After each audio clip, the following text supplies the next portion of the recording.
It's like question marks are floating in the air. But I want to say thank you to our teachers for shedding light to us, and that now I can communicate and understand computers more. I'm sure all of us had different experiences, and personally, this changed a lot in me. Firstly, this course made me less naive with computers. Second, I was able to meet new friends. Though at first we had our wrong impressions, right, check? And lastly, we lost and found something in someone along the way. I am and will be missing the noisy classroom, the discussions, the curious mind of Pastor, the sleepy faces of Daisy, John, Romel, and John Joe, the active participation of Kuya Mike and Yonsky, the fun given by the G-Force, and a lot more.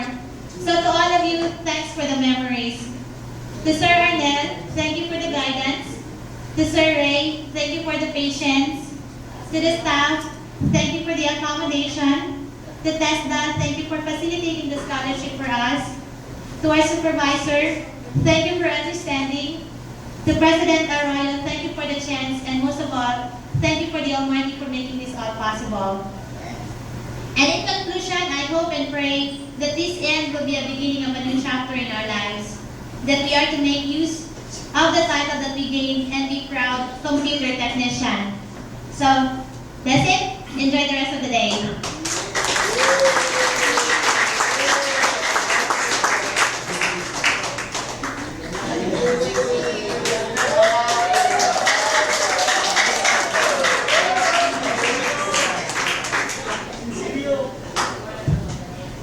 Greetings and good afternoon to each and everyone. Alright, the main reason why I studied here in CORE, Competency Learning Center, is to practice and get the NC2 exam, in which thankfully most of us passed. Well, way back in our school days, as what we call it, I experienced a lot of trials and effort moments, especially when we were troubleshooting, assembling and disassembling. And the most difficult task for me is to crimp the RJ45 and make crossover and straight through cable. Our sleepy moments during the discussion and happy faces if it is allowance time. I can say that those moments made me confident enough to pass the assessment. For that, I would like to give thanks to all the people behind our success, our alma mater, Mr. Carino and staff, to all trainers and instructors. You know who you are. Our assessor, classmates, and friends. To Akbayan Party List for giving us opportunity and allowance. To G Girls, to my supervisor for giving us considerations, to my parents, who's never tired supporting ever since, and most of all to God Almighty for making me happy and making all things possible. Well, I hope we all find job that suit us in the future. See you soon.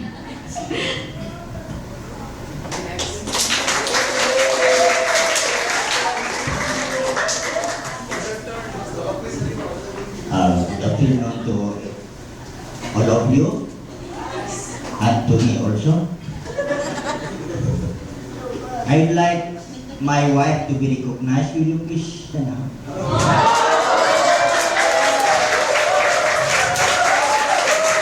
This is the best supporter of my life ever since we got married in 1979.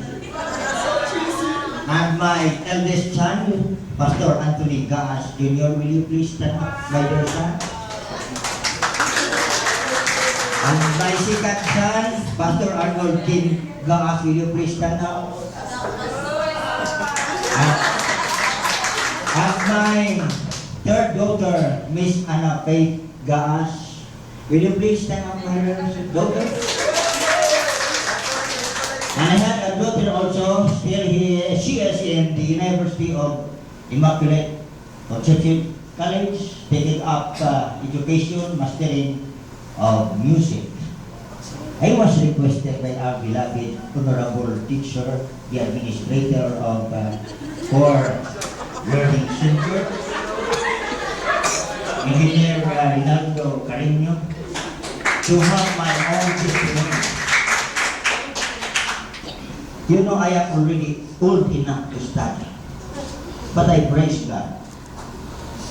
I was able to cope up all through the helps of my classmates. I am very poor in memorizing. I have tried to memorize the computer acronyms for almost 500 computer names.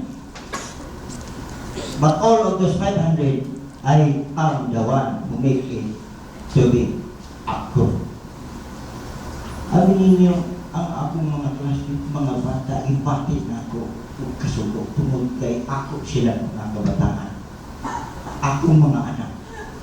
Kinamamulan akong anak si DC sa Cora. Kinamamulan na lalaki ng anak si David. Ang usog kay di sila manulo sa ako kung panahon nga ako maminahanglan.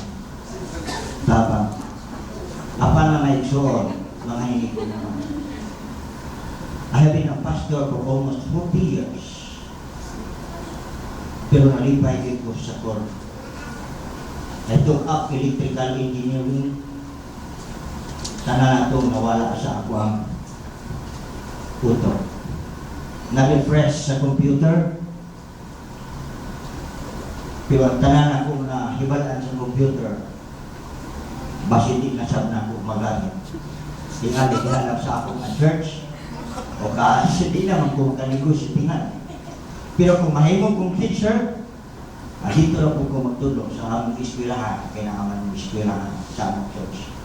Pero nalipay ko kong dako, salamat yun ka Sir Arnel, kay Sir Christian, labi na yun kang Sir Ray, ako nagtuumang perfume niya, nagutan ninyo. Huwag ka na ako. Apel ko, lakit siya, pero tinitiis lang niya. Kinitim-tim lang niya ang kanyang nalala. Alam mo kung bakit? Kasi mahal niya kayo.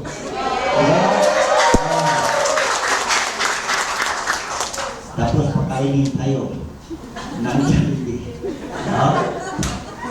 Kaya maraming salamat sa inyo. Salamat sa mga tagalaing na grupo. Nalipay na sila ni Ubangila, yung mga tagapayan, si Shirley, di yun ako malintan, si Kata, suod sa kasi. Apa doon ay usan nato ka classmate na wala din karon. Kung sakit akong bulapian, nawala siya. Pero ako na hampok kanunay sa liyahan. No? Kaya siya ang ibati na akong mga anak. Kita niyo ang mga anak na lalaki sa kung saan ako sila mga pagpangga ako mga lalaki. Maugi akong pagpangga sa akong mga classmate.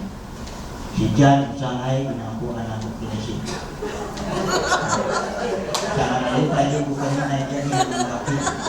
Ayaw mo magpahilak lagi. Kaya tulong kami ko. Kita magmalimbang humanini sa ato ang pagdawat sa certificate, pagpangulit na ito, tingali, di na kita magkakita. Pero itong ang number ninyo ay wala. So, isa na lang sa akong mga, makakita niya mag-visit, niya na ikakiplat-tiplat, ako ka na. Unique ka na ng mga mensahe. Na-isip na light. Na-signal word. Salamat kang Sir Convic. Kanunan ko nakita ni mo, Sir Campo. Asa si Mamo Campo siya. Salamat sa inyo. Maraming salamat kung napagkakusa sa pagsurdi ni Sir Carino nga mahatag ko o mensahe karon. Doon ako giandang ng mensahe unta para sa ato yun nga makapagkalot sa kinailan ng sa ato mga hindi kanunay kaning panahon pa lamang ikalot hindi buto nini panahon na kung kamo maoy nakita gabi nitipig nausa kami ni okay, salamat siya hindi na ko ito